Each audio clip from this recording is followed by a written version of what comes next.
Halo, selamat siang semuanya. Kami dari Universitas Negeri Jakarta, Fakultas Bahasa dan Seni, Prodi Pendidikan Bahasa Jepang. Saya Arya Yudianto, ditemani oleh 3 rekan saya, yaitu Andi Wijayanto, Cika Amalia, dan Wildan Elabib Ramdhani. Ingin memaparkan materi landasan ilmu pendidikan yang berjudul Hubungan Manusia dengan Pendidikan. Silahkan disimak. Esensi Manusia. Pengertian esensi manusia. Esensi manusia merupakan seperangkat gagasan yang mendasar tentang manusia dan makna eksistensi manusia di dunia. Aspek-aspek esensi manusia. Aspek-aspek manusia terdiri dari 7 bagian, yaitu: pertama, manusia sebagai makhluk Tuhan. Manusia sadar akan keberadaan Tuhan. Hal ini melahirkan rasa takut sekaligus rasa kagum manusia terhadap Tuhannya. Dengan demikian, muncul harapan dan kesiapan manusia untuk mengambil tindakan untuk dirinya sendiri. Manusia sebagai kesatuan badan roh. Para filsuf berpendapat tentang struktur metafisik manusia terdapat 4 paham, yaitu materialisme, idealisme, dualisme, dan badan roh. Ketiga, ada manusia sebagai makhluk individu. Setiap individu manusia berbeda dengan yang lainnya, berhak untuk memiliki dunianya masing-masing. Selanjutnya, manusia sebagai makhluk sosial. Manusia tak akan menemukan diri, manusia tak akan menyadari individualitasnya, kecuali melalui perantaraan pergaulan sosial. Manusia sebagai makhluk berbudaya. Kebudayaan berfungsi positif untuk eksistensi manusia. Namun, bila kurang bijaksana, maka manusia dapat terancam dari budaya tersebut. Manusia sebagai makhluk susila. Manusia memiliki kebebasan memilih, oleh karenanya selalu ada penilaian moral atas tindakannya sendiri. Yang terakhir, manusia sebagai makhluk beragama. Manusia hidup beragama sebab agama menyangkut masalah-masalah dan sifatnya mutlak, maka pelaksanaan keberagamaan akan tampak dalam kehidupan sesuai agama yang dianut masing-masing individu. Dimensi manusia. Pendahuluan. Untuk melaksanakan pendidikan, pasti dibutuhkan strategi. Salah satu strateginya yaitu dengan mengetahui dimensi-dimensi yang ada dalam manusia. Pada hakikatnya, manusia memiliki 4 dimensi yang dibawa dari lahir, yaitu: yang pertama, ada dimensi keindividuan. Sebagai individual, manusia merupakan makhluk yang kreatif. Terlihat dari setiap manusia mempunyai dunianya sendiri. Mereka secara sadar ingin menjadi dirinya sendiri dan bebas bercita-cita. Yang kedua, ada dimensi kesosialan. Dimensi yang didasarkan pada tiap-tiap individu yang diharapkan dapat bersosialisasi dengan lingkungannya dan menjalin komunikasi yang baik di mana dalam kehidupan sehari-harinya tidak menyebabkan perpecahan antara satu dengan yang lain.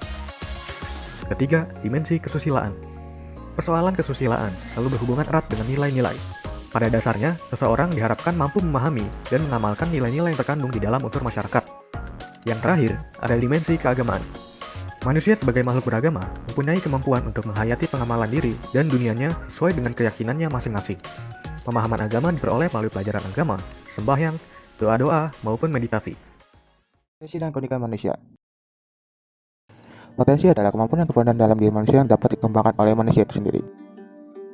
Cara mengetahui potensi kita. Mengenal lebih dalam sendiri. Mencoba hal-hal yang digemari agar lebih mengenal diri sendiri. Cari tahu kelebihan dan kekurangan diri sendiri. Menerima saran dan kritik orang lain. Berani mencoba hal baru. Optimis. Sikap ini sangat diperlukan. Oleh karena itu, akan lebih realistis dan berpikir positif. Keunikan. Keunikan adalah keistimewaan yang dimiliki oleh setiap manusia yang mempunyai perbedaan dengan yang lain, dan jarang ada yang memiliki keunikan yang sama dengan yang lain. Kepribadian yang dimaksud sebagai berikut. Melankolis. Melankolis adalah kepribadian yang biasanya sifatnya introvert atau tertutup. Sanguinis. Kepribadian sanguinis adalah kepribadian yang memiliki sifat yang ekstrovert atau terbuka.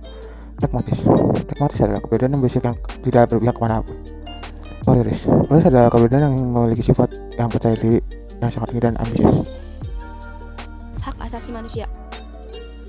Pengertian HAM secara umum. Hak asasi manusia merupakan hak mendasar yang dimiliki setiap manusia dan melekat pada dirinya sejak manusia dilahirkan tanpa terbatas oleh apapun sebagai anugerah yang diberikan oleh Tuhan. Pengertian HAM menurut para ahli. Menurut John Locke, hak asasi manusia adalah hak yang diberikan langsung oleh Tuhan Yang Maha Esa sebagai sesuatu yang sifatnya kodrati, yang artinya hak yang dimiliki manusia menurut kodratnya tidak dapat dipisahkan dari hakikatnya dan bersifat suci.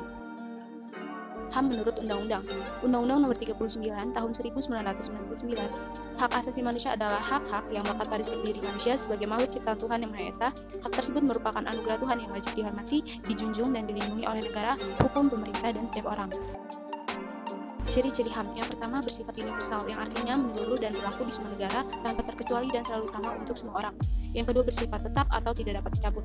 Yang ketiga, bersifat utuh atau tidak dapat dibagi, yang artinya hak asasi harus didapatkan oleh setiap individu secara utuh dan tidak bisa dibagi, dikurangi atau ditambah sekalipun. Ruang lingkup HAM. Yang pertama, setiap orang berhak atas perlindungan diri pribadi, keluarga, kehormatan, martabat, dan hak miliknya. Yang kedua, setiap orang berhak atas pengakuan di depan hukum sebagai manusia dimanapun ia berada. Yang ketiga, setiap orang berhak untuk bebas dari penyiksaan, penghukuman, atau perlakuan yang kejam, tidak manusiawi, penghilangan paksa, dan penghilangan nyawa. Pendidikan adalah suatu elemen yang dibutuhkan suatu negara, penting untuk memajukan suatu bangsa tersebut. Undang-Undang Dasar mengatakan bahwa memajukan bangsa merupakan kewajiban. Menjelaskan bangsa bukanlah hal yang mudah, banyak yang perlu diperhatikan saat melakukannya, seperti kinerja guru, lingkungan sekitar, fasilitas, maupun juga platform yang digunakan saat belajar. Sekian video dari kami, semoga ilmunya dapat berguna, dan terima kasih.